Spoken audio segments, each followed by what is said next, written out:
All right, how about now? Hey, everybody, how y'all doing? Just got done with the live with Jen.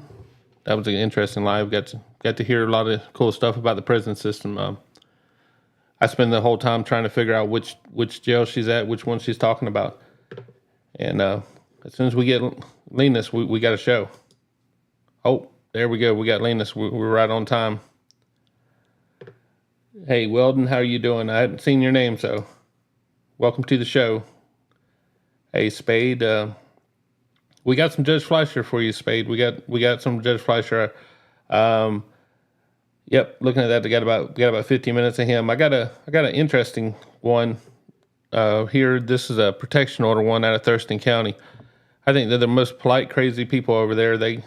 They're nice as they decide to fight with each other. So it'll be interesting to see that go. My daughter actually watched the live, and she got to let me know that she don't like my clicking on, so I got to use my trackpad, not use my mouse. She don't like the mouse. I told her I was just trying to be like Judge Fleischer. So hold on a second. Seems like you had a wrench. I'll get you that wrench, Spade. Just give me a minute on it. Hey, mini girl. How are you doing? Oh, got Jay's in the house. And mini girl hadn't seen you out here before. I'm getting old, so looking at these little logos is hard for me to do sometimes. Uh oh. See, now I'm all worried about clicking my mouse. Hey, Judge Fleischer, thank you for coming out to the show. You should have an email from my buddy Jen. She's wanting to talk with you, so get with Victoria, and if Victoria approves it, that'd be a great interview for you to do. I think she'd have some great questions for you. All right, we're going to do the protection order one, so let's go and see where that's at. All right, thank you. You're the best clerk. All right. Okay, not in there. All right, so let me put you both under oath. I have a couple of questions. We'll figure out what to do next, but let's see, Mr. Ratcliffe, raising your right hand, do you swear to tell the truth, the whole truth, and nothing but the truth? Yes, I do. All right, Ms. Courier, do you swear to tell the truth, the whole truth, and nothing but the truth? Yes. Okay, all right, so.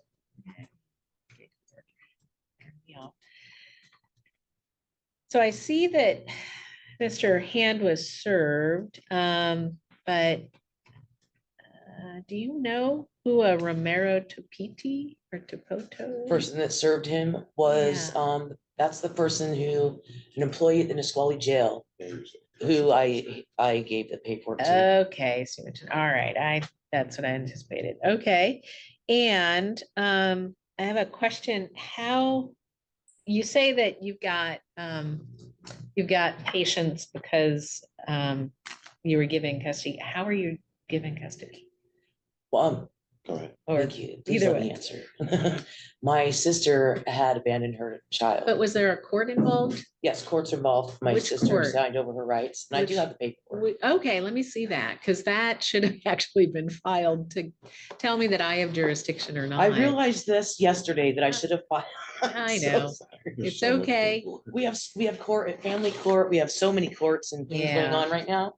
So is anything going on concerning patients in the Superior Court right now? We just petitioned the family court for change of visitation. So, Okay. and we have court for that on Friday. So that would involve you and Mr. Ratcliffe? Me, possibly, he hasn't gone to any of the court dates yet, but he is on the paperwork. Okay, Me, Mr. Ratcliffe, Patience, and her mom. And Lonnie is not Okay. involved in that. He's not related to any of us. okay, you answered my question there. He's just a boyfriend, they're not married. Yes, correct. Okay, or on and off, okay. Would you like this right now? Yeah, it'd be good for me to review what you got from Superior Court in total, so I can see that you do in fact have control, kind of, yeah. Okay. Is this a copy? Well, let's see if we need it, okay.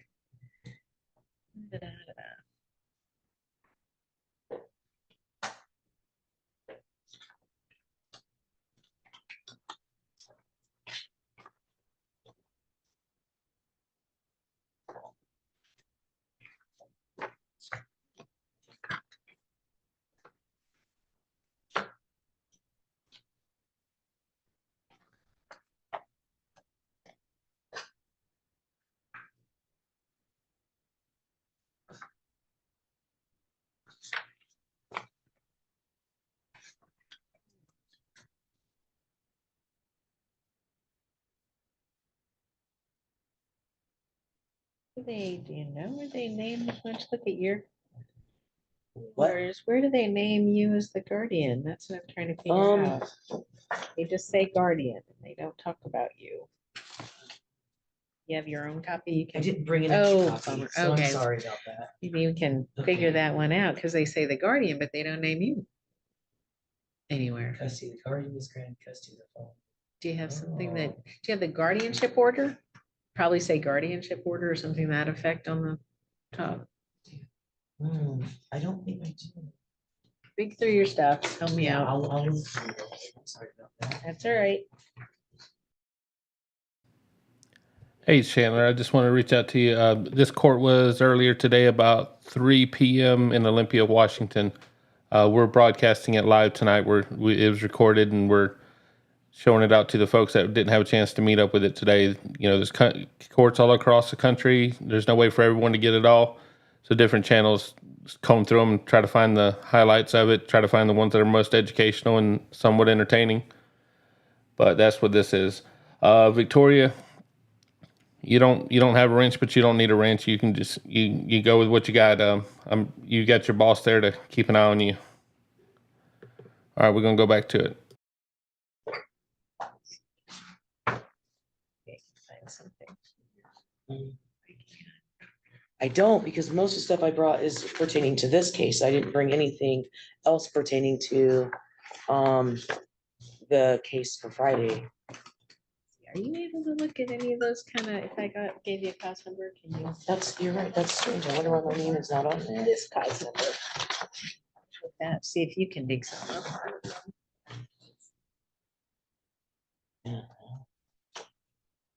Unfortunately, I didn't bring any other paper. Okay, let me see what I can figure out here.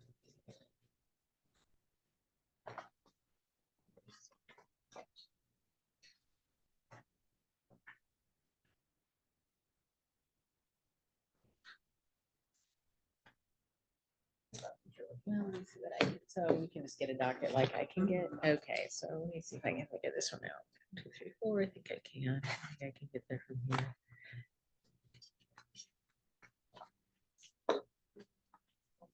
There we go. Okay, now I'm looking in JABS, which is Judicial Access Program, and I see that you have been appointed guardian. I'm looking at the docket for 23-4, 31234.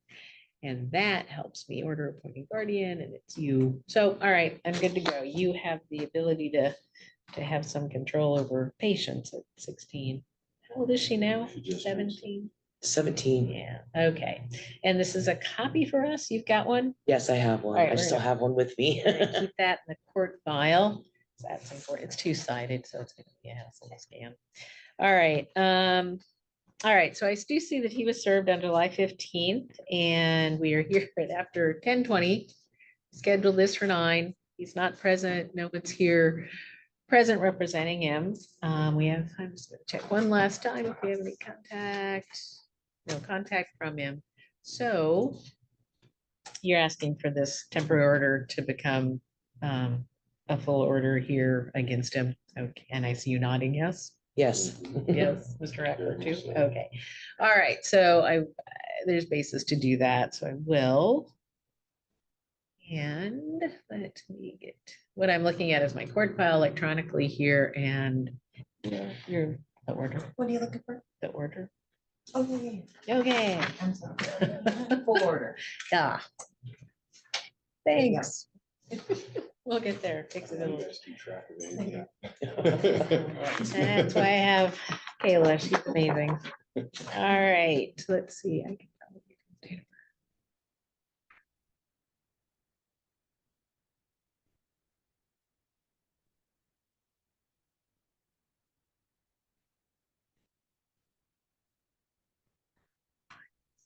Slow.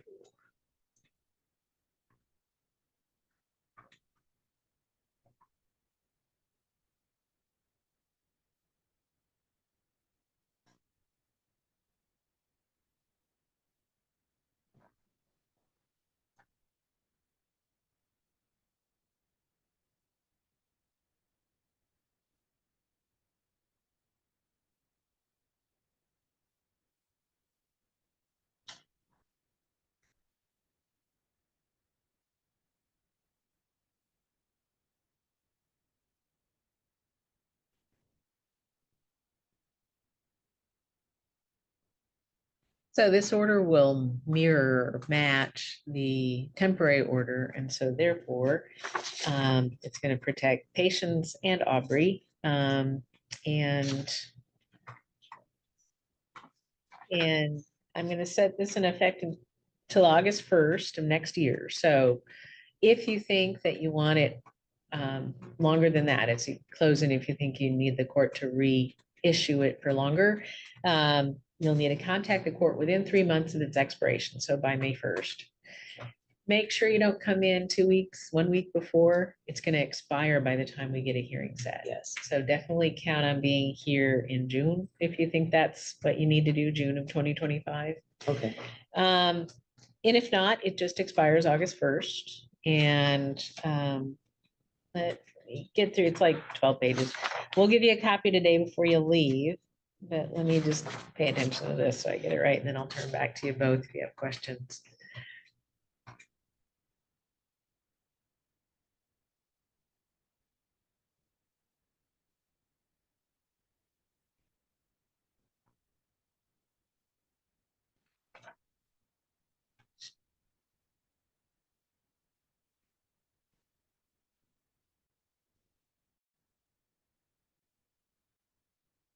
I have a feeling they're about to be with the paperwork I just filled out. There was a lot of Okay. DCYF things in the Yeah. paper. Have a copy available for whoever shows up there. I mean, those are the kind of things that you want to do and make Make sure I have extra copies when I go to court next time. Right. I hear you. Okay. Thank you. All right, I think I got it straight here. We'll give you a copy of this. It's a seal. With another hearing you need, so you don't have to lean into it or anything. It's pretty sensitive. Right hand, you swear to tell the truth, the whole truth, and nothing but the truth. Yes. All right, Ms. Knutson, you'd raise your right hand. You swear to tell the truth, the whole truth, and nothing but the truth. Yes, Your Honor. How am I doing with pronouncing your last name? You're spot on. Knudsen. Okay, good. All right. This is all about a temporary order that was issued on behalf of Ms. Chilson, ex parte, of course, without Ms. Knudsen. And now we're here to talk about that. And I just want to make sure that everybody knows what's going on and has everything you need. So, Ms. Knudsen, how'd you know to be here today? I was served by a deputy officer last Wednesday, probably around like noon. Okay. He All came to my right. home. And so what did you get? Did you get something called a petition? Yeah, he gave me the packet Called that a was sent from the petition? court. Yeah, the petition, her copy, copy of the letter she wrote, pictures, and then how to log into the Zoom and all that stuff. Okay, so you got 3 pictures. Yeah, and a copy of a letter written by her roommate, and then the copy of her packet she filled out, and then the packet sent from the court. And then I also have a revised email from the revisal of the footage or the feet distance that was taken off of our next door neighbors. Yeah, that wasn't sensible. So you may have more than the court has. I don't have a letter, but we'll talk about that. So you got all that. So first off, Ms. Knudsen, are you prepared to go forward today to defend this request for an order? I would like to see it dismissed or either some revised. Slow down. I'm just wanting to be sure you're ready, that you've had a chance to look at it. You're not worried about hiring a lawyer. You don't have any other witnesses or other statements or other information you want the court to consider that isn't here today. I mean, I have neighbors and landlord and teacher statements from everybody in my neighborhood, but I wasn't sure how to present that today, being that I was there on Zoom and not physically in the courtroom. So what I'm going to go on is what I've got from Ms. Chilson, and I'll hear from both of you verbally, and take it from there. But if you think, I mean, I can go forward today and I'm happy to do that. You're both here, but these things happen fast for a reason. We issue an order, you weren't there. We don't want things to go on for a long time before you have an opportunity to be heard and decision to be made if the order continues. But so that's why things happen fast, but that also puts people sometimes at a disadvantage if they feel like there's something they need that would be persuasive, they think, for the court to consider in response to this. And that's why I always ask that if you're ready or not. If you're ready, we can go. If not, we can set this, we gotta, we do this every Monday. So Ms. Knutson, what's your point of view on that? I mean, I feel comfortable defending myself, going forward. I have enough facts that I feel that, can get us through this.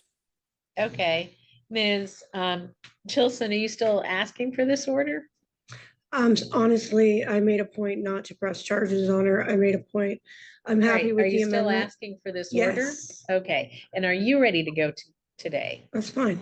Yes, Not fine, but are you yes, I ready? am. Okay, now I've got your petition. Did you file a letter with your petition that I'm not seeing here? Just whatever's on there.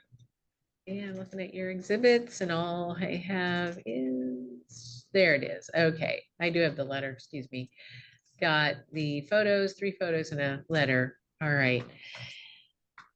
Okay, so what I'm gonna do is start with Ms. Chilson, hear from her, then I'm gonna jump over to Ms. Knutson and hear from her, and then I'll make a decision. I'm not jumping back and forth and people aren't interrupting each other. I mean, the lawyers that you probably saw earlier, I'm gonna have to corral them a lot better at the next hearing. They keep popping off. That's not what I expect. So one person at a time.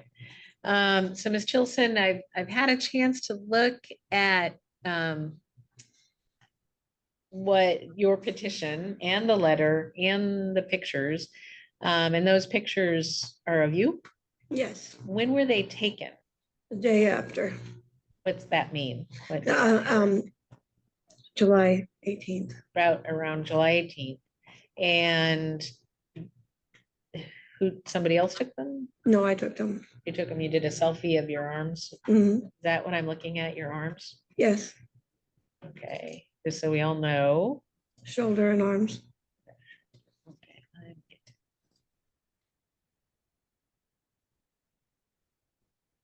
An elbow, maybe inside of an elbow? Yes, And then forearm. that's the back of the shoulder Mhm.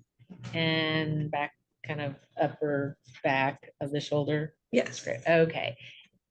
All right. Got that. And then we open that again. Just trying to evaluate what we've got here so we all know. And then the letter that we have from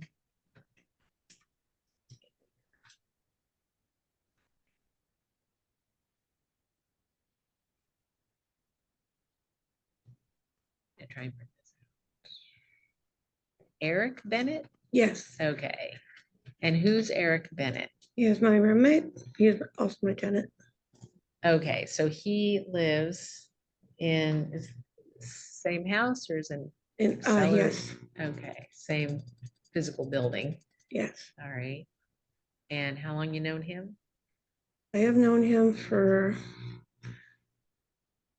11 years. Okay.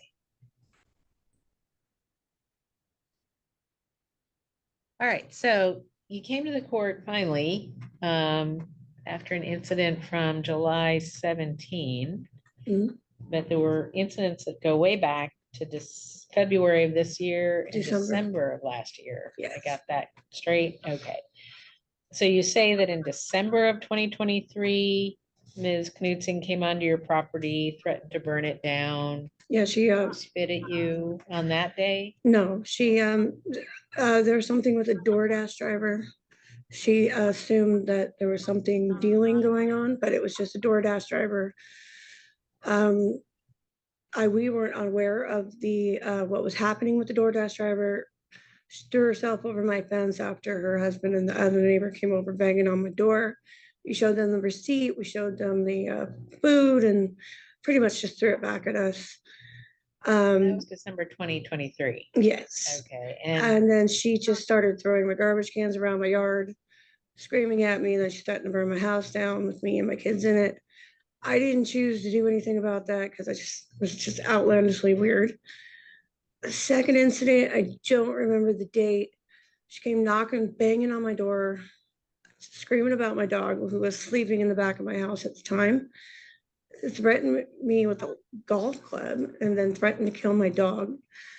This last time, my roommate went out What and did you just was- say? I don't remember you saying that in your petition about threatening to kill your dog. What did she say? What did Miss Knudsen say? She said my dog came on her property and attacked her dog and bit her children, which he didn't. He was in my house. I have many witnesses saying he was in the house. It was another dog. She just assumed it was mine. This previous time, this last time, So continue to tell me what she said when you say she that said your she- dog came over to my property, bit my children, and I hit you, bring me your dog, I'm gonna kill it. She Okay. was, that's how this, she was on my porch. I don't. So on go your to- porch, so on the way anyone would come to your house to Yes. deliver a package or visit? Yes, she or- was on my porch. All right. All right, and then, but on the December event, you say she came over the fence? Yeah, she So rolled tell me herself. about the fence. How big is it? What is It's it? a chain link size fence. Just out of nowhere, she just threw herself, completely rolled herself over the fence, landed in my yard, All right, just screaming about a drug deal, which I don't do that. And then she starts getting more and more frustrated. I don't remember much about the fight. We never had problems before this, actually. I mean, we were pretty, 90% of the time we just don't really interact. I don't go to her house. She doesn't usually, she never comes to my house. It was very strange. And then she just got angry, started throwing my garbage cans around, knocking them over, dumping stuff out, and then she left. I don't know. I heard after that there was the incident with the DoorDash driver, had the police called. I'm not sure of that one. I had no idea about that. I was very confused. She assumed it was somebody else and thought they were dropping. well, you don't know. I don't, So- that's what she told me though. Okay, well, that's what, all right, Yes. so December 23rd. And then we come, after February, we come to July, which caused it to come to court. Yes. So talk about July Okay, 17th. so the kids are just picking on each other. My kids all day, that day, were just completely not able to ride their bikes down the street because their kids were just, So picking on. your kid, you have kids and Ms. She Knudsen has has kids. Okay, Yes. so how old are yours? 10, 12, 14. Do you know how old Ms. Knudsen's are? No, off the top of my head, I believe 10. And then the boy, I believe, is maybe 8.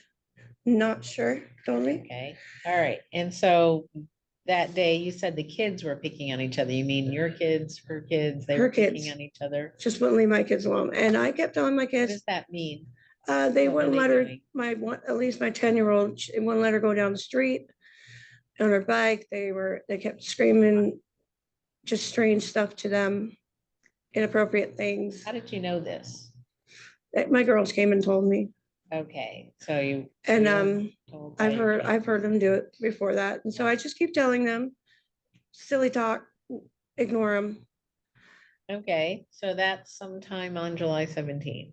And but prior to that, it's just been a long problem, but I just don't bother with it, just leave them alone. And I did not confront anybody, actually. My roommate went out there and said, hey, guys, this is what I was told. Hey, guys, can you just leave Madeline alone? So I'll send what do you know yourself, I guess? You know, I- not I- being told by someone, but what did you see? I saw him go out there. I saw him go, can you just leave him alone? I see her running across the street. So I went out there, Her is Ms. Knudsen. Miss Knudsen, She's running across the street street. to my yard again. But the front yard, the backyard? Front she yard. come- Okay, so, She's screaming. I start screaming. I said, hey, no. And then she starts saying, my kids didn't do anything. And I was like, your kids have been pretty much picking on Maddie all day. I said, they're being bullies. You're being a bully. Keep coming over here screaming at me in my yard. I don't go to your house. And then it got worse. It was a screaming match.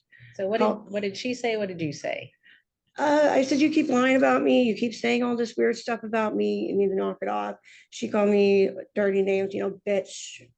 I think she called me a drug addict. Kind of don't remember much. I hadn't had a lot. Then she spits in my face. Just, So where, how close was she, do you think? she was about maybe a foot or 2 feet away. So not maybe She was like right shorter here. than the width of that table that you're sitting No, at, she was closer than where that. the computer screen is kind of? Yeah, about here. Okay, And then she so was just there, and we were in my front yard again. Spits on me. I said, you know, it's a felony. She don't fucking care. And swinging starts. She grabbed me by the hair. I grabbed her by the hair, trying to get her off me. swinging starts. What do you mean? So you get spit in the face. Did Yes. you swing? Did you respond? She grabbed me by the hair and I swung. Okay, I don't know if I made contact. I think I did. Trying to get her out. I just trying to get her to let go of my hair. It became a hair pulling thing. I don't remember you much got your- about the hitting. so I she just know I spits, she grabs your hair, right here. and then you swing, and then I you grabbed her by the back hair. of the hair and I tried to pull her off Okay, like so this. now you're on each She got a other. hold of me like this. She pulled my hair out right here, a little bald spot. And she punched me a few times in the top of the head. I don't really remember the bruising part of the arms, actually. I don't remember how I was bleeding from this part of my arm. I really don't remember what her injuries would have been because I kind of freaked out. Let go of each other. She looks at me and she's like, I always defended you. And I was like, no, you're lying about me. And she told me I flipped off her kids. I said, no, I didn't. I said, you're lying. Kids are lying. So the argument continues. And then even after she you let goes, go of each I ought other. to slit your throat. I said, okay, that's threatening. I'm done. Went in the house, called the police. She's screaming down the street. She's calling the police. My neighbors already told me they didn't see some of it or how it started. So I don't know how many witnesses she can say she has. That's fine. The police show up. They asked me if I want to press charges. She has a job. She has children. I said no. Okay. I own my So, house. but when she said, what did she say? I ought to slit your throat, or I will slit, what did she say? What She did you goes, hear? I ought to slit your throat. Okay, so what did you I think she should was slit your just, throat. do you think she was just talking, or did But you she- feel what? What did you think by that statement? She threatened to burn my house down before that, came at me with a golf club. Kind of believe she, and this is the first time she's physically ever, actually, probably has ever hit me or touched me. So yeah, kind of believed it. I'm more worried. I just actually don't want to interact. I just want her to stop coming over to my house and yelling at me, screaming at me, threatening me. That's it. I don't want to do anything else to her. I don't want to press charges. I don't want there to be any more problems. We coexisted, I believe, for at least, I think she's been there for 10 years. No problems. This is weird. It's insane. I've never had a problem with her. I don't. And there's been some, every normal issues of neighbors. Maybe we've had some issues, but we usually just separate. We're fine. This is very strange. And I don't go to her house. I don't go over there and start banging on her door and screaming at her. It's strange. And I understand maybe it's just, whatever's going on. That's why I don't want to press charges on her. She has an income. She takes care of her kids. She has a family. I don't want that. So we included, let me ask you a few more questions here on that line. We included, or you asked us to include your kids in this order. And everybody lives on the same block and rides their bikes. Yeah, we the live kids. in Do the the- kids kind of go to school in the same place too? Yes. Okay. And I'm not worried about her kids or anybody else. I just want because she's usually the only one this keeps happening with. So I just thought, we just can't talk to each other. That would be great. We just can't, and go in contact. Kids are kids. Fine. I'm good. Just stop Okay, so doing it's this. mostly- That's great. Don't come to your house. Don't talk to you. Just don't come send to my anybody house, talk to please. you. Stop screaming, over to me. I mean, the next day she was screaming, poor Maddie, poor Emily, my daughter's names, me. And I'm like, come on. Okay. They offered to arrest her that day. And I said, no, I literally I want her to leave me alone. That's it. All That's right. all I asked for. I didn't want to get her in any other things. And then they just said, okay, we'll just go down and get an anti-harassment order. I said, thank you. That was all I'm trying to that was do. the police that you talked to. Yeah, Okay. and then when I didn't notice the 1,000 distance, Yeah. and I was like, oh, and then they amended it. I'm like, okay, I'm not trying to get her not to be able to go home. Coexisting is nice. I really don't have a problem with them at all. They do what they do. It's fine. I've never felt threatened by them. They're Okay. fine. So we said, all right, so this order says no harm from Ms. Just her. Knudsen to you and the kids, no contact, and do not enter your residence, don't It's just- come to your property. I own it. But- It's okay. I don't need a landlord to do anything for it. I own the house, I own the property. So it's just me. I mean, I'm happy, just stop coming over. Just stop, please. And the kids, that's not an issue, is what Just I'm the two hearing girls. from you. It's just, you're just asking an order against Ms. Knudsen, not including your kids, because they're. in Just the my, same actually, school. my girls too, because they're kind of, Okay, so how would that work if they're all at the same school and people pick up and drop off and go? to Okay, so events that and- was the one thing I was gonna ask for amendment on is the school. I don't want to mess up her life. I think she's a fine person. She can go to the school. She can be around everybody. It's not that. It really isn't. I just wanted her to stop coming over and Okay, this happening. I don't want the physical stuff to happen. I've never been in a fight. I don't want to do that again. I feel really bad about the whole situation. I really do. I'm so sorry if she could hear me. I really hope she can. yeah, That was horrible, really horrible. Didn't like it. And I just don't want it to happen again, especially around the kids. Kids all saw it. It's crazy. all right. Okay. All right, well, let me turn to Ms. Knudsen and hear from her about this order. And Ms. Knudsen, so we've heard a little bit more what the request is here, and you've seen the amended order, and it sounds like what's being asked is let me get to that portion of the order, that you exclude and stay away from her, from Ms. Chilson, you stay away from her residence. Not worried about the kids' school, and you have 3 kids listed here. You're just talking about the girl. Oh, I'm sorry. Yes, my other son. I have a 20-year-old. That's what I was trying to say. I have a 12-year-old, a 14-year-old, and a 10-year-old. Yes, my 20-year-old, he is a I'm not worried disabled. about the 20-year-old. You have 3 children and you just said you're girls. Yes, So but that's my only- 14-year-old's kind of, Connor's a girl. Connor's a boy. Okay, so do you care about the 14-year-old to be in this petition? Yes, that'd be Okay. fine. So you mean your 2 girls, Emily and Madeline, and Connor? Yes, I just figured I'd put the minor children, the adult child doesn't need to be involved in. Yeah, he could deal with himself. So, all right. Well, Ms. Knudsen, what would you like to say about all these allegations and So what the do? going back to the December 3rd incident, I have security cameras at the time that were rolling that captured the entire incident. And while yes, I did jump over her fence, that was to go retrieve my husband. And yes, there were some choice words exchanged between her. Tell me what happened. You say you retrieved your husband. What happened on So December 30th? there has been, she had her brother living with her at her home or staying with her temporary, whatever the situation may have been. He was a person who, under my Tell me understanding. what happened with your husband? Why was he there and why So- did you have to retrieve him? So there was a known tweaker vehicle driving down our road, constantly going to her home. On this particular evening, we witnessed that individual and her brother-in-law or brother, whatever he is, exchange some kind of material that fell on the ground. They retrieved it, whatever. It is a known drug truck that has gone through the town. Everyone knows who this vehicle belongs to. So what happened?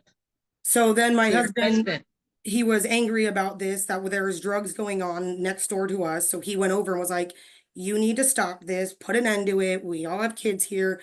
Take it somewhere else. There's obviously Uh-oh. Ms. Knutson, if you can hear us, your camera's frozen. Oh my goodness, I'm sorry. All right, you're back. You're back. I can hear you now. The Wi-Fi So is your like husband flat. goes over and he's mistaken about what's happened. It was a DoorDash thing. It And wasn't he's a just- DoorDash though, because I have it all on my camera, so that wasn't a DoorDash. So there were some choice words of them screaming at each other about drugs and blah, blah. She's trying to say it's a DoorDash, it's not a DoorDash. She tried to show us something. There was no food that she was showing us, just a piece of paper from standing back. So then your husband's over there and you're hearing I'm something hearing and him so from you- my porch yelling. I'm Right. on my back porch and I'm trying and to then yell at why him. did you get involved? Why I did went you get over in- there to go get him, to tell him to knock it off, to come home. Okay. Essentially, it And was how like, did that- let they come and home. how did that go? What did you do? It You was went like over a the 30-second ordeal of us screaming at each other, knock it off, knock it off. I'm not doing this. Yes, you are, kind of deal. I never threatened to burn her house down, especially with her children in it. As she said herself, I'm a mother myself. I'm not here to threaten any harm to any children. So we took him home and the police showed up. We showed the police officers our footage of what transpired and everything. Showed that it wasn't a DoorDash driver, they knew which vehicle it was also that pulled down that road and stopped there. And then it was just, okay, we'll just don't engage with them, leave it alone. Officers went about their way, and then there was no other incident ever again, until within, I think, a month and a half ago of the dog issue. Right. Do you And think that was sometime in May or somewhere around there? it had to be probably more June. I think school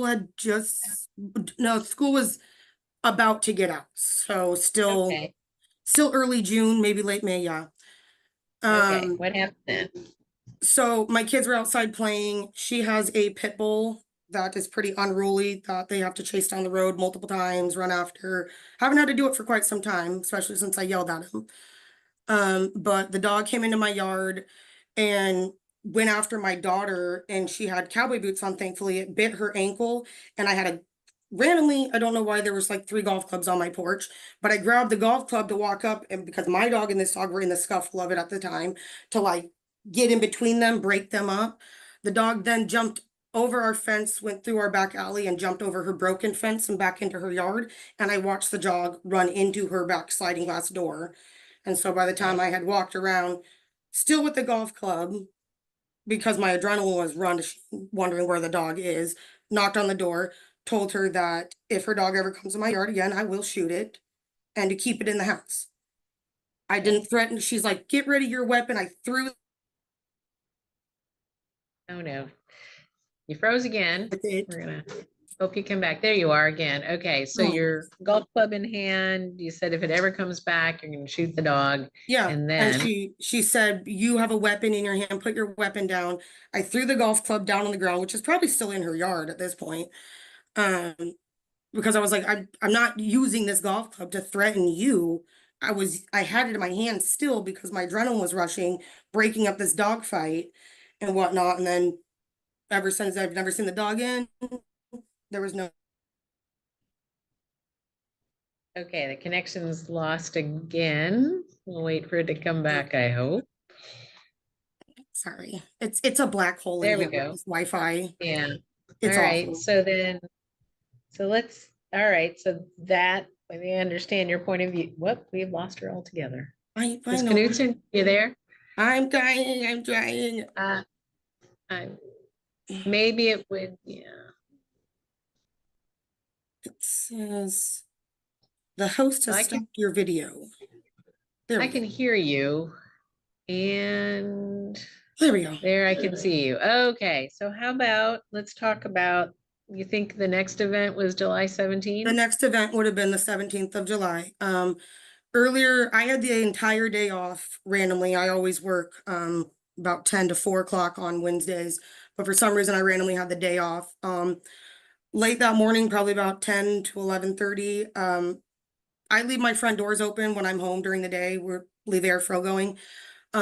She drove by my house. We are on a dead end. There's 4 houses and I'm at the stop sign. And she stopped her car to line up with my porch and my front door.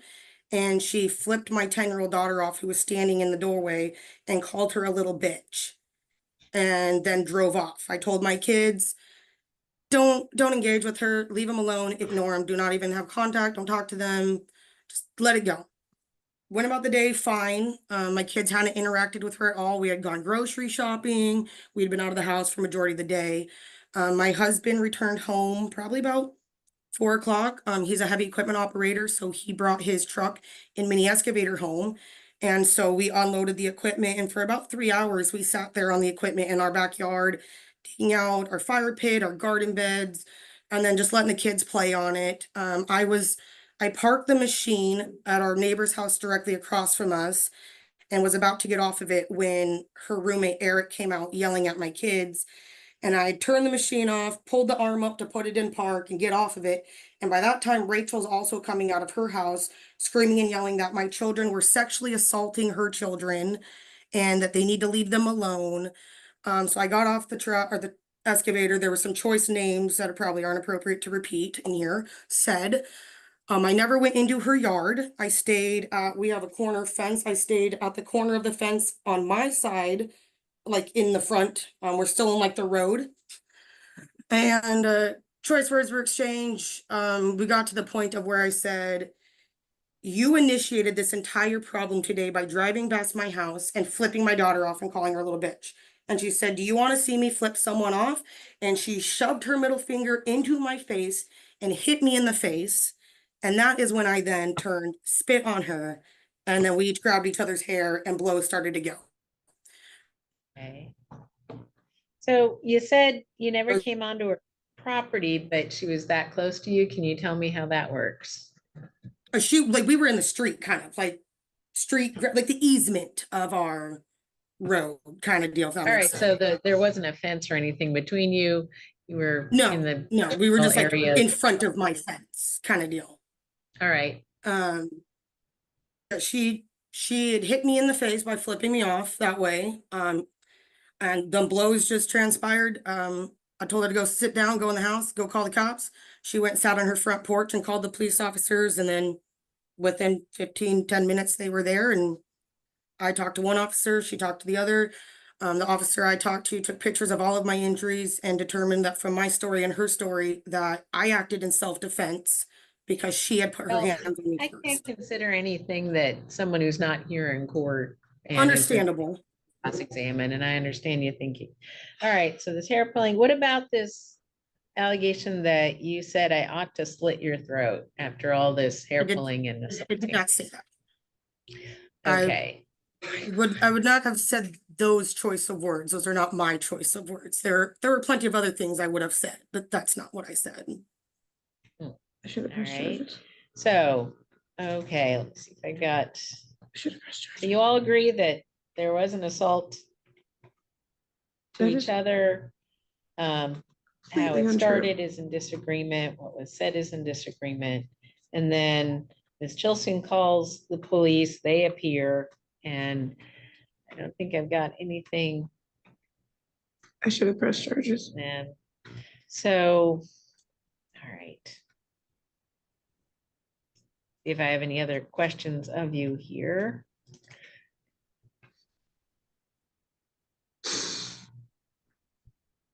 I mean, I want to make it very clear that I also want no other further problems whatsoever. Like she says, we lived next to each other. I moved in December 13th of 2013 and she was already there. And I plan to not have any other ever again interactions with her, ever. And you've got a couple of kids Yes, I do. I have a 10-year-old daughter and an 8-year-old son. and they all play on the street and go to the same school with? Yep, they Ms. ride the bus. Chilson? In fact, our daughters were in the same 4th grade class together. Okay. And, all right, and so, all right. Well, let me see if I have any further questions of you before I move on.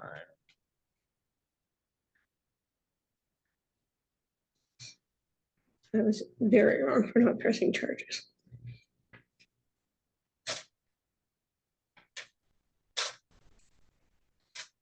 All All right, so it's not a good neighbor situation, it sounds like. And so unfortunately, so Ms. Chilson, because of the rules that I have to follow, I can't consider that handwritten note from Mr. Burnett, That's fine. because it's not under penalty of perjury, and therefore then I have to consider he's not here then, you That's know, okay. and I can't evaluate his credibility and can't be cross-examined and that sort of thing. So I really can't consider what's in there against Ms. Knudsen.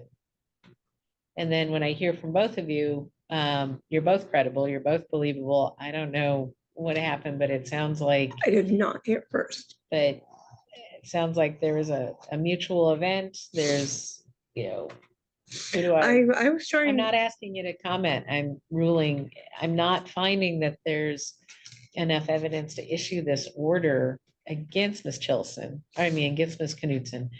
But I think this has been pretty darn instructive. Now you got kids who go to the same school. You're all gonna go to events. You're all gonna maybe pick up, drop off. You're all gonna be at the school, the bus stop, whatever. So there's, you know, neither one of you wants anything to do with each other. When I issue an order, we have to be kind of careful because someone can go to jail if they violate it. Now, I see that there's been a lot back and forth. So I can't issue this order finding that there's any more unlawful harassment committed by Ms. Knudsen than against Ms. Chilson, or Ms. Chilson against Ms. Knudsen. So going forward, though, sounds like stay on everybody's side of the fence. Tell your husband to stay on his side of the fence. You know, self-help, that's not it. If someone thinks there's something going wrong in the neighborhood, then you call the cops. You don't do self-help. And you don't grab hair, and you don't assault each other, and you don't cause bruises, and you don't do all that.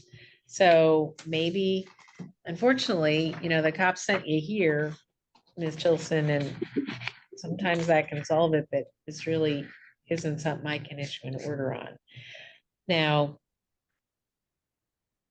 I hope nothing else happens, but this will be considered in relationship to that if anything else happens. But don't talk to each other. Obviously, neither one of you wants anything to do with the other. And so I'm denying the order at this stage. So that's it. Ms. Knudsen and Ms. Chilson, I'll write an order to that effect. And that's all for today. I'm sorry that you're so aggrieved, but I have to go by the law and the evidence. So you can both be on your way if you like. Thank you, ma'am. Have a good day. So long.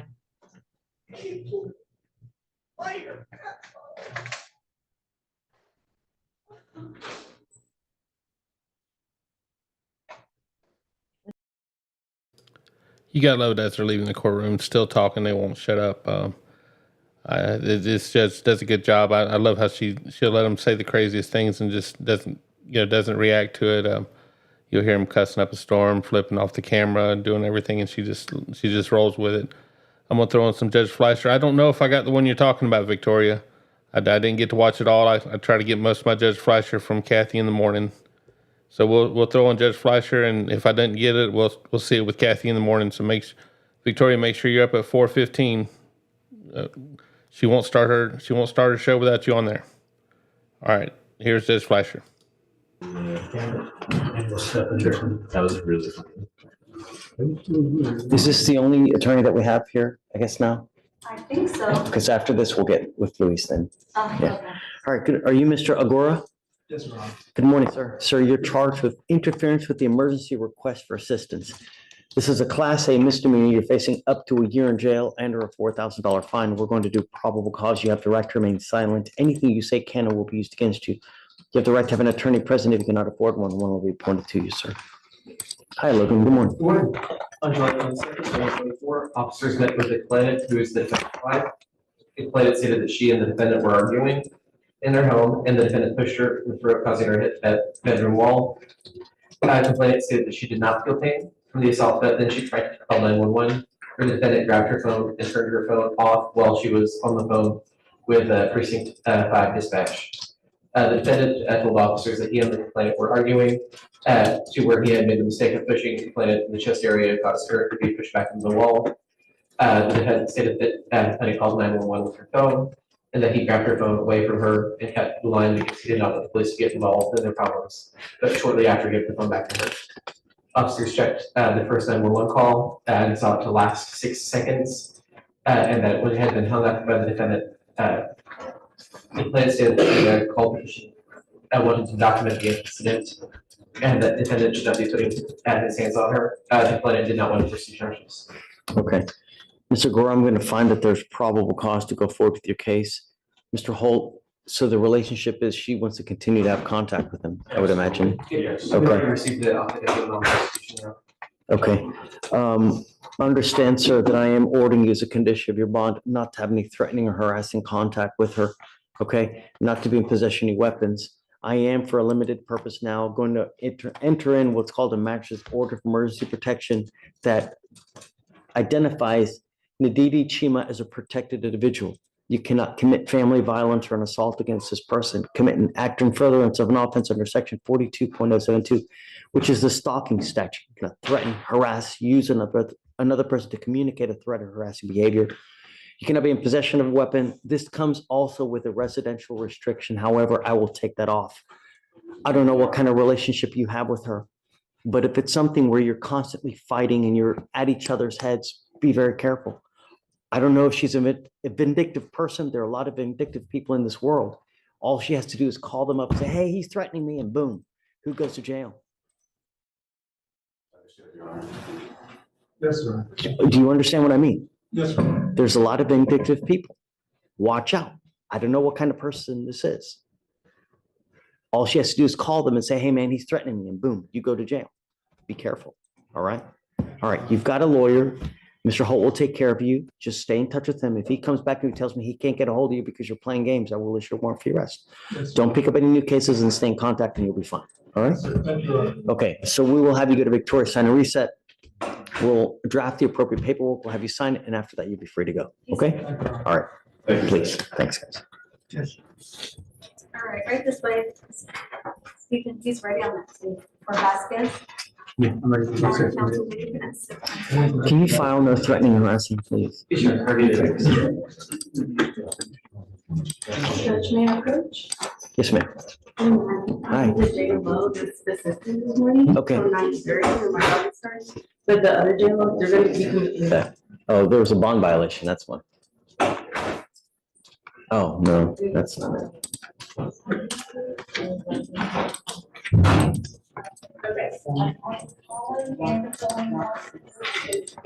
Yeah, I don't know about a PR bond on this one. Good morning, Mr. Cortez. Mr. Cortez, we took you into custody because you have an open warrant for aggravated sexual assault of a child under 14 years old. You've now picked up a DWI with us.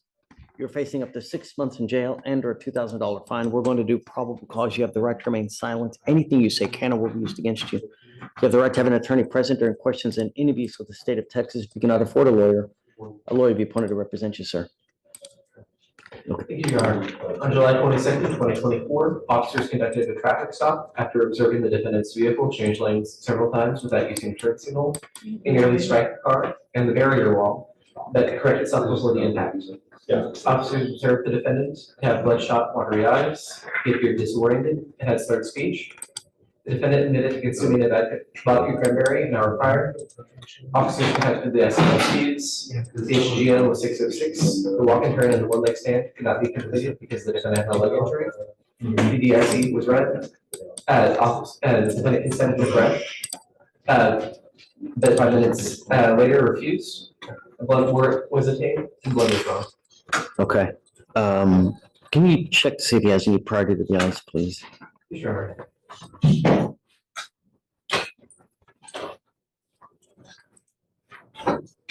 Mr. Cortez, I'm going to find that there's probable cause to go forward with the case. I'm ordering you as a condition of your bond not to consume alcohol, illegal drugs, or unprescribed controlled medication. I'm going to randomly test you. If I find that you have a drug or alcohol problem, I will put you in rehab. Do you understand me? Do you have a valid Texas driver license? Do you have valid liability insurance in your name? I don't see any priors in the driver's license is eligible. Okay. We will appoint your lawyer today. I am going to take you into custody because you have the open felony warrant. You're also a flight risk. So I don't know about giving you a PR bond with an open, serious case like this, and you had absconded from your case. We don't play games like that, sir. I don't know. If you want me to call her, is she currently representing you there? Yeah. So you've hired her for this case here? Okay. It's Emily DeToto Munoz. I'll reach out to her. I have her phone number. So don't send him down, please. All right, sir. Put you back. Mr. O'Gore? All right, Judge, next. Passenger. You said his bonds were 30,000 each. No, You wouldn't accept that today? no, I'm not ready to do anything on him yet. Would you? I wanna see- reduce his bonds first, or? His bonds right now in misdemeanor quarter 90,000 Correct. for all. He is, do you know what happened? Yes, Judge, he was not supposed to be driving and he picked up a DUI child passenger. Yeah. Would you be willing to consider it if I get it a 2-week reset, Judge? I don't know. And what's going on upstairs, Pavel? Is there no movement yet? Right, Judge? Right. We don't have any- Yeah, I'm not ready to do He's anything made yet. his felony bonds, so I think keep him in here as his misdemeanor stuff. Yeah, I think he had made his bond prior to being in here, right? Yeah, I'm not ready to do anything on Mr. Walker's case. And, Mr. Walker scares me, and me taking it, just, Yes, Judge. yeah, I'm sorry. If I get a 2-week reset, you Yeah, think you might let's- reconsider? yeah. All right, I'll do that, Judge, on that one. I have Nicholas Johnson, and he's here. He has an appointment with the Texas Barber College because you told him you wanted him to work on proof of a job. What's the last name? It's a Johnson, Judge, Nicholas Johnson.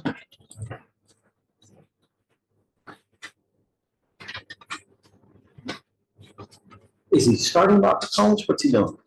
Come up, Mr. Johnson. He doesn't have orientation yet. He has an appointment. He has an appointment with one of the representatives of Texas Barber College.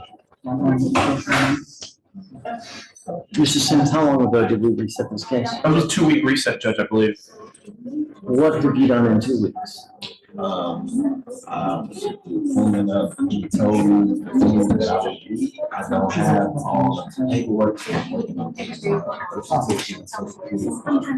So I can do the process. So I'm going to talk to him tomorrow, so he can let me know everything that I need and what I need to do.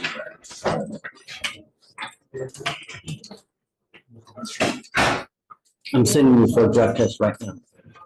Take a seat to me. And Judge, I have Dan Clark as well. That was also given a 2-week reset for, Hey, that was Johnson, Nicholas Johnson. I'm sending him for a drug test right now. that was, Judge Dan Clark was given a short reset for proof of GED. Okay, how's he And doing? he wanted me to show you that he had signed up for orientation or a test for one of his tests and he paid for it. And he wanted me to show you that proof. So he is here and he's working on it. Good. And then Judge, I have Shamir. So when is the test for him? Let me see. Mr. Clark, come up. August 5th, Judge, according to the receipt. English GED test, August 5th. Come on.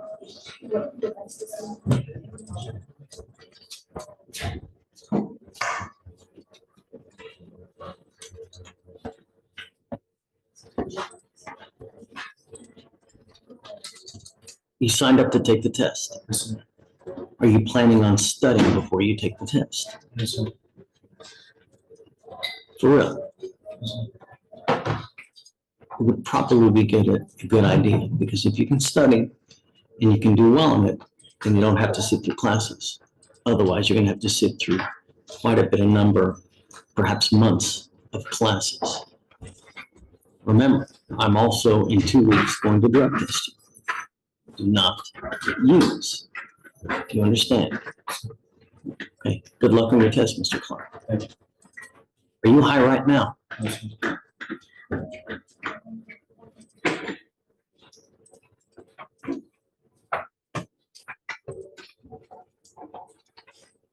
Take a seat for me, sir. Get a 2-week reset on him, Judge? No. Set for mid next week, please. I want to see how he did on his test. So sometime after August 5th? Yeah. Okay. Any day that week you want. Hey. All right, Judge, and the last one I have is Shamir Asamoah. I can't tell. What is it? Last one is Shamir Asamoah, and he started a job mobile detailing. He has the card information of the person he's working with, but he doesn't Okay. have any other information for me. But he is here, Judge, if you'd like to speak Okay, to that. I'll talk to him in a bit. Okay. Yeah. Good, anyone else? That's it, Judge. Okay. Thank you, Judge. Thanks, James. Hey. Kimberly. That's our, That's she wants okay. to know. How's jail? Not me. You have a theft case with us. You have taken off on us repeatedly, over and over and over. Your case is now 1,685 days old. And now the only reason we have you back here is you picked up an assault case. And from what I understand, it's assault against grandmother. And the TV. And the balcony door or window. So, why is it we can't get you to show up, Ms. Templeton? The last time I came here, they said that I was. Hey, Victoria, or anyone else who would know, in this court, a lot of times, like this lady's uniform here doesn't say Harris County across the front. A lot of times they'll say Harris County across the front. Is that them wearing their shirts on backwards? And if so, is there a reason for that? Is it just because it's cold, or is there a reason that they put them on backwards? Check that out in the comments. Dismissed. I didn't have to come back. Hmm. So that's why I didn't come back.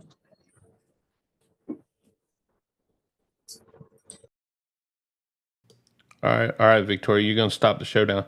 Hey, first with Lance, I get what you're saying, Lance. I've seen that way sometimes before too, but I don't think it's a microaggression. I think the judge can see something better than we can watching from a TV screen. We're watching a small little box where the judge is able to watch him walk up. The judge is able to watch his mannerisms, and the judge has probably seen him a half dozen times before. So he probably knows, and he can pick up on things. If the judge is out there being aggressive, they'll get caught and they'll get voted out. The people get to vote their judges in. So if they're, if you feel he's got some microaggression or something, it's good to say it. I'm never going to stop it on this channel. This channel is always going to put it out there, but I just don't see it with this judge. I've seen it with other judges, but not this one. And all right, Victoria, you got your birthday wish. Happy birthday, Phil. Happy birthday, Phil. I can't remember your last name, so we're just going to go with happy birthday, Phil. All right, we're going to get back to the video.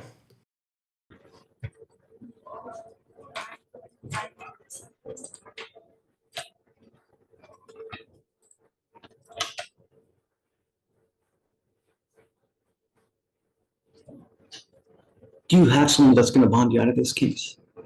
Yes, they already did. If you ever fail to appear for me again, I'm going to set both of your bonds at $50,000. I want you to know that. I will deem you a flight risk because you are. You refuse to show up. No matter what we do, I just can't get you to show up. So now, if you are bonded out, I will, prior to your release, going to put a GPS monitor on your ankle. I'm ordering you not to consume alcohol or illegal drugs, and I'm going to randomly test you. If one time you fail to come back or you fail to live up to one of these conditions, I promise you I'm not going to do this again. I will immediately set your case for trial, and I'm going to make your bond very, very high. All we are asking you to do is show up and stay out of trouble.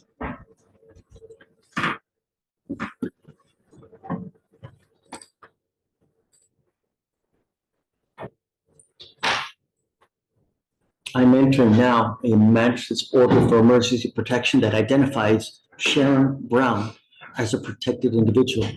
You cannot commit family violence or an assault on this person. Commit an act in furtherance of an offense under section 42.072 of the Texas Penal Code, which is the stalking statute. You cannot threaten, harass, use another person to communicate a threat or harassing behavior. You cannot be in possession of a weapon or go within 200 feet of 9550 North Wayside Drive, apartment 5307. Do you understand? I don't know if grandma wants to have contact with you. If she wants to have contact with you, then did you talk to grandma? Okay. I don't know if she wants to have contact with you. If she does, then I will amend these conditions to allow you to have contact with her. Regardless, though, it's no threatening. I need you to look at me so I know that you understand. No threatening or harassing contact with her, no weapons. Yes, sir. Are you going to show up? Yes, sir. Okay. Judge, would the court consider removing or not having the residential restriction? If grandma wants her to go back home, yes. Sure. I'm staying with my mother-in-law. So you're not going to go there? Yeah, I'm not going there. Okay. They already moved my stuff. Please be careful. There are people who, when they consume alcohol, turn into very lively, happy people, and that there are some people that turn into when they consume alcohol. I don't know which one you turn into, but if it's not a nice person, it's probably best that you don't. And I'm now making that a condition, so don't. Otherwise, I'll revoke your bond and put you in jail. Yes, sir. Don't take off on us again. I'm telling you. Yes, sir. Okay. Thank you. Thank you, Judge. Thanks, sir.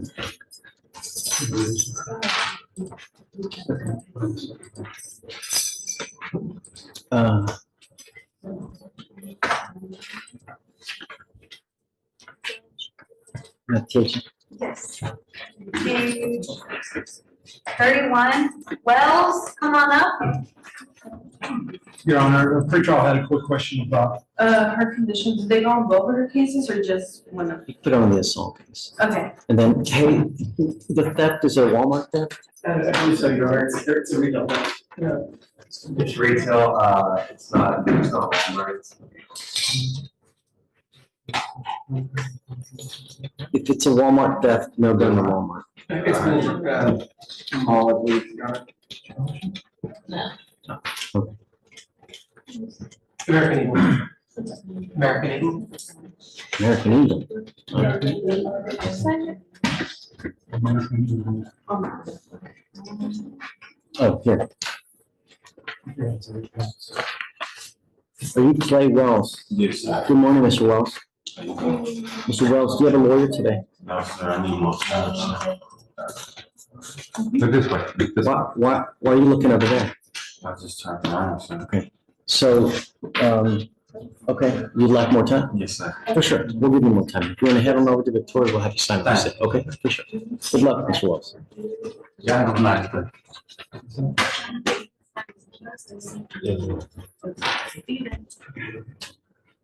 Steven.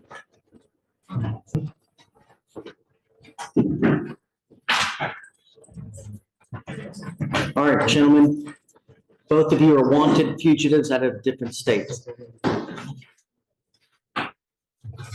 Both of you want bonds, need bonds, or something's going on.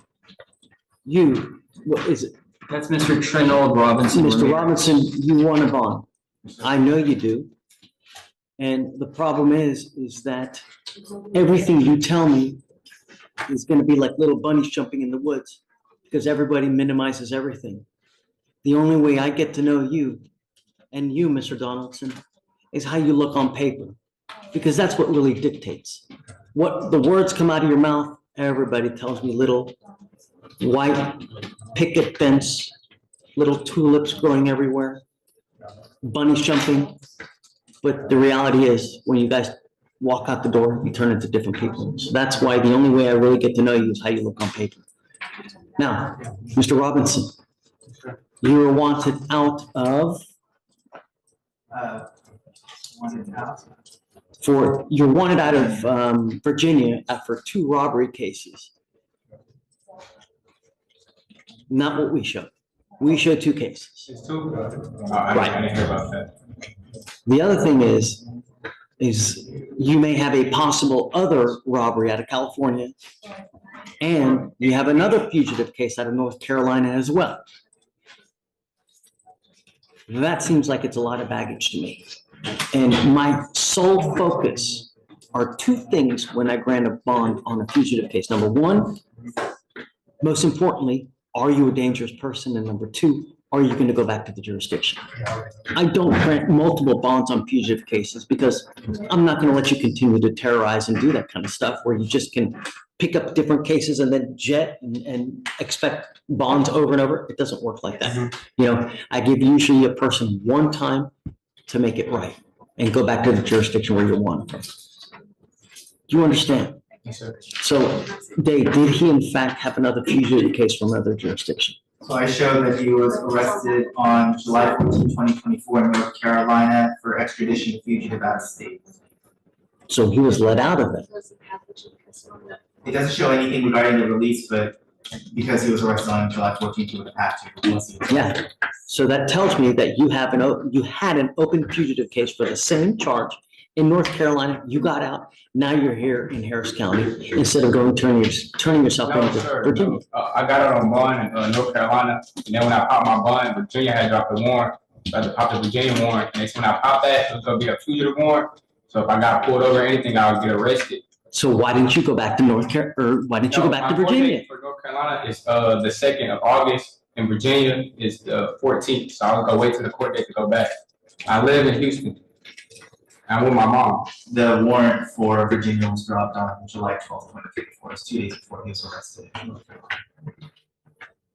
I'm saying I popped my bond. I don't know when they dropped the warrant, but they said as soon as I popped my bond from North Carolina, they said you got a warrant in Virginia. So I popped that bond. When you get out of whatever jurisdiction you were in, you were supposed to immediately go to where you're wanted from, because that warrant always remains in effect no matter where you go, what you're doing. You will continually get arrested over and over and over until you go back to Virginia. So I gotta stay in Virginia? You have to. The idea was when you got arrested in North Carolina, you posted a bond to get out. What you should have done is immediately go to Virginia to take care of the charges, not come back to Houston and hang out here. That's not the right thing to do, because that warrant will always remain open and you're always subjecting yourself to getting rearrested as you are now. Do you understand? I understand. I'm not playing this game with you again. Now, we're going to wait until Virginia comes and gets you. For future reference, when you get a fugitive case and you get out on bond, you immediately go to that jurisdiction to go either turn yourself in or post bond in that jurisdiction. So I posted bond. I didn't know I had to go back. I wasn't informed that my judge from North Carolina would have told me all this. I would have did that. I wasn't informed. When they told me I had another bond out for Virginia, they told me just pop it. So that's what I did. I didn't know I had to go back. And I don't know what's going on, right? I don't know what the North Carolina judge told you or didn't tell you. I will tell you this. If you're able to post bond in Virginia now, and you can tell Ricardo, right? If you can get your family to post that bond over there, that will release this hold and then you get out. So I can post a bond over there? If there's one set, I don't know. Is there a bond set over there? Judge, if I may clear something up, Judge. So are we here saying that he's got a fugitive warrant out of North Carolina, or are we here dealing with the Virginia case? No, so let's see, separate issues. We're saying that after the initial warrant for Virginia was dropped on 7/12, he was apprehended by North Carolina on 7/14. He presumably was given a bond, but then he didn't return to Virginia after he was arrested by North Carolina. And so for Virginia, though, they said. My understanding, based on my client's recollection, is that his court date in Virginia isn't until August 14th. I don't know, someone, or something must have happened with the case of trigger warrant because it's been valid for 17 days. And obviously they arrested him for it, for North Carolina. Now, whether he made a bond in North Carolina is irrelevant to the original warrant in Virginia. So until he The was on that. Virginia warrant, always until the end of time, will always be out there until you go take care of it. You can post bond here, you can post bond in Montana, you can post bond in Kansas, in Abu Dhabi, don't matter. The Virginia warrant will always be there, and you can get pulled over in every state in this union. You will always get arrested. Yes, And you will always have to do this over and over until you go over there. Judge, if I may, because my client is making representations that he's got a court date over there, we're unsure as to what happened. He has No, not. we're exactly sure what happened. We know what happened. He didn't go back. He hasn't messed up here in Harris County. Based on that, would you allow him 14 days to go turn himself in and figure out what's going on in Virginia, Chesterfield? No, Okay. because he didn't do it in there. I was not told to. I don't know. They told me just. I don't, I mean, how am I supposed to I verify had a that? court date, so that's when I thought I had to be back on my court date. It's not like I was running or anything. How do I know that? I got a court date in North Carolina too. It's little bunnies jumping in the woods. I got a court date on the 2nd. He would have. I never missed a court date. You can't say that. You can't say I'm running. So if I remember on this one, he has a court date in North Carolina. He has one in Virginia. I think they mentioned California, and now he's in jail in Texas. Just a helpful hint out there. If you're going to play with the law like that, do it in one state at a time. It gets too confusing trying to figure this out, and you can't expect a judge to be able to piece it all together. It's easier just to keep you until they get you. All right, we're going to get back to it. You would have a court date in North Carolina because he bonded out the same original case. I don't show a new one in Virginia because the case is still valid. So that would make sense just as if he would have seen bond out. Of course, you would have a date. I got the paperwork for all my court cases and all that. Didn't we mention that the KPS was the reason that the demanded jurisdiction pulled the warrant? They didn't pull the warrant. They never pulled the warrant No, from the Virginia. warrant was never pulled from Virginia. He just got arrested for it in North Carolina. North Carolina gave him a bond to return to Virginia. What we do here, Ricardo, what we do here, Yes. he did that same thing in North Carolina. No. Allegedly. Conspiracy. It was Allegedly. conspiracy. No, because he got out. Okay. He had to have gotten out somehow. He got out. He posted a bond and got out. Okay. Let me. I don't know what document he signed in North Carolina. I just don't know. Yeah, it wasn't a transfer because it was about 8 times 18. If it was a transfer, then it would have been sheriff's office. It was an officer. Okay. For future reference, go turn yourself in Turn and myself then you in. bond out. Go to North I Carolina, already go paid to the Virginia. bond for Virginia. I paid it. What do you mean turn myself in? I got a court date. To go to Virginia. I'm- If you don't get it still, I can have Ricardo explain it to you. Okay. Yes, well, what we can do here in front of the So judge. hold on. we'll talk. if we All need right, to Mr. Donaldson. reapproach. Yes, sir. So you are in a bit of a quagmire because what happened is this, is that you transferred your case to Oregon, right? So you're supposed to live to the rules that you're supposed to in Oregon. And when you don't, warrants issued, right? You picked up 3 cases here in Harris County. I know that you have since resolved them and got on probation.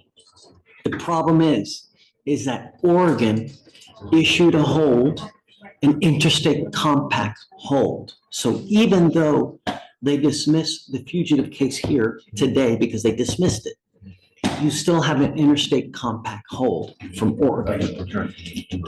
The problem lies is that we are really in a kind of quagmire as to who to contact with regard to that interstate compact to see how to release the hold. There lies the rub. So what we're gonna do now is we're gonna roll your case either probably to Wednesday, so that day our prosecutor can figure out who do we actually reach out to in Oregon? Do we reach out to the sheriff's office? Do we reach out to the prosecutor's office to release that interstate compact hold? Because we just don't know. I don't know. Judge, I think he said he had an So I answer. just got an answer back from Chief. So it is, apparently there's an ICA agency, which they would have to get from the original paperwork from the demanding resolution. So Ricardo would have to call their sheriff's office to get the original ICA paperwork that they sent over to our teletype. But they would have that information on us. Okay. So you'd have to contact the sheriff's office there. But there's no case to file habeas into, you'd have to do it with the ICA. So- Right, so if I could just explain something to my client real fast, Judge. My argument to everybody here, the judge, the prosecutor, is you handled your business on the probation. You took probation on May 9th. Therefore, you should have been released May 9th. Now, you had a parole violation. They get a 30-day setting. Okay, that's fine. Give them a 30-day setting. You should have been released 6/9, right? Now, all of a sudden, we're trying to figure out why you're still here. Supposedly, there's back and forth between Oregon and Texas on an ICA compact agreement. My argument is, okay, that's fine. Yeah, we should have known this by now. Where do I file a habeas? We don't even know where I'm supposed to file a habeas. I need to contact these people to see what's going on, to see if they're going to come pick you up or not. Well, it'll get filed over there, Well, it would get filed in right? Oregon, But you right? can't do that. Yeah, exactly. And so we're gonna see what they say based on the ICA, see if they give us a heads up on what they're doing. It wouldn't be invite us, because our office in terms of the ICA hold, we're separate from that. The ICA holds goes directly from their agency to our sheriff's office. So the DA's office is separate. It's not our hold. So then I need to figure it out with them and hopefully they'll be responsive to my request and then we'll get an answer for you. Because my biggest thing is not having an answer. Hey, well then, both those guys are there for out of state holds. The guy with the hair is there for I think every state, and the fellow that's talking to right now, he's from. They're wanting to get him back in Oregon, but these have out of state holds, and they're limited on what they can do with that. So that's what they're there for. I don't know that they did anything in Texas other than get pulled over and they run their license and find that they're a fugitive from justice. But that's enough to take a trip to the courthouse. For you, just sending you back without having an answer for you. That answer is I need to contact them to get the answer. May I say something, Judge? Sure. I've been in Harris County 195 days. I signed probation May 9th. And then at that point, okay, I did 15 years in Oregon, day for day, on robbery. I canceled my parole here. Okay, so I have Oregon parole, I report here. I caught a new case, I signed probation. The parole office here in Houston said, hey, retake, come get him. And Oregon said, no, continue supervision. You guys just gave him 4 years deferred. Why would we come get him? And they said, no, we want you to retake him. And this has been going on. I should have been. Right, that's right. It's the interstate compact hold. Right. Is why you're still in custody. So we're having Ricardo reach out to the sheriff's office in Oregon to see if they will release the hold so that we can put them on notice that, look, he signed for probation here, right? The case is over with. So, if you're not going to come from Oregon to come get him, release the hold, because there's no reason for you to just have him sit in jail for no reason. But it's Oregon, Mr. Donaldson, that's holding you here, not Harris County. Yeah, they had 15 business days to issue the warrant, which they did, and then 30 calendar days to come get me. And that was months. The interstate compact is different, man. It's totally different, and who knows what's going on. I can't release you. There's no document. There's no method that I have to release you. But Ricardo has to get with the sheriff's office to get them to release the hold. We're only going to set you off a day or two to get that done. We're not going to throw you for 30 to 60 days down the road in hope that it happens. No, we'll stay on top of it so you don't just languish. Okay. You can release it, get the hold. We're trying. Well, he's going to try. The next step is ICA. I'm going to contact them, see what their position is, and see if we can. We're on it. We're not going to let you just rot in it. Okay. We're on it. Just understand you're now signing for yet another probation. When you sign, read everything you sign, because you may sign now a pre-signed waiver that in the event you take flight, if you go somewhere else you're not supposed to, you may waive extradition now by signing for probation. So make sure you read the fine print, especially that you're on parole in another state. Well, I had the Austin hold, like for 6 months, they just lifted the Austin hold and it said motion to revoke. And it's a retake, they want Oregon to come get me, so Oregon put the warrant out, and now they have it on the clock. Yeah, hopefully within the next day or two, they can Ricardo can get it released. Get an answer. That's the next. Otherwise, they have 14 days? No, there's no, it's just an interstate compact hold. There's no 14 days, there's nothing. All that's over with. He dismissed your fugitive case. There's no fugitive case here against you. The only thing that's holding you is the interstate compact agreement, that hold, and Ricardo's going to try to get it lifted.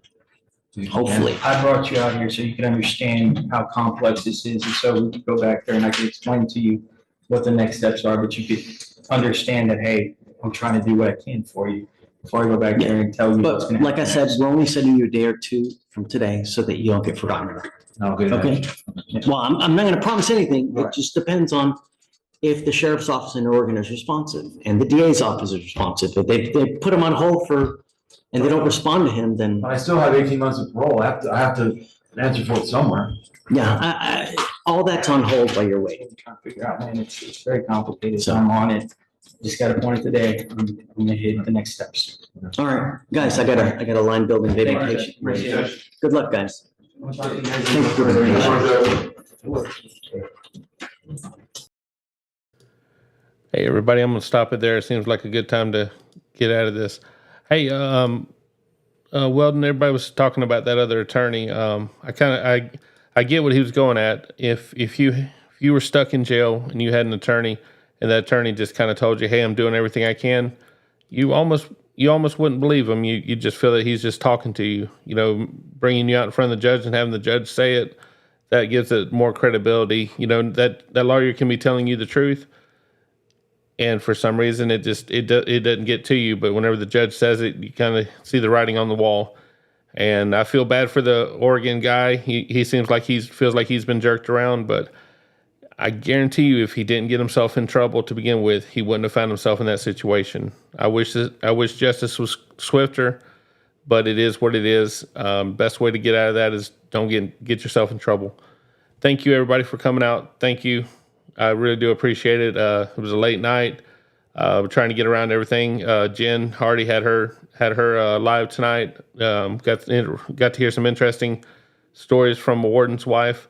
She's got some more interesting interviews coming up. I know she's trying to get a hold of Judge Fleischer. I think Victoria's going to set that up, make that happen. Looking forward to seeing that. But everybody else, thank you for coming out, and y'all have a great night.